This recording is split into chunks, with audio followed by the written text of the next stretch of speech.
আমরা কিছুই পাইনি, বরঞ্চ আরও দুর্নীতি পেয়েছি, নারী ধর্ষণ, হ্যাঁ, তারপরে চাকরি চুরি, হ্যাঁ, মানে কয়লা চুরি, সব কিছু চুরি।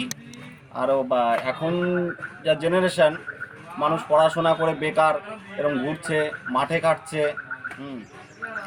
এইসব আমরা চাই না। আমরা চাই যে চেঞ্জ হোক, বিজেপি সরকার আসবে। বলছি এই সীমান্তে লাগাও বাস করছেন আপনারা, তার কাটা দেওয়া কেন হলো না সম্ভব? হলো না একমাত্র আমাদের যে দিদি আছে, যে ওই দিদির কারণে একমাত্র বাধা সৃষ্টি। হ্যাঁ, না হলে তো এতদিন তো সব জায়গায় কম বেশি হতো, আমরা দেখেছি। আমরা ঘুরি, এদিকে ওদিকে যাই, ঘুরে ফিরে দেখি, এই কারণে হয়নি। তার কাটা দেওয়াটা কেন কেন দিতে চাচ্ছে না দিদি, কেন অনীহা? কারণ বাংলাদেশ থেকে এই পাশে আসার জন্য যা দুর্নীতি করে ওরা, এসে এসে আবার চলে যায়, এইসব সাপোর্ট দিদি পায়। তাহলে এই 26-এ আপনারা কি মনে করছেন কি হতে পারে?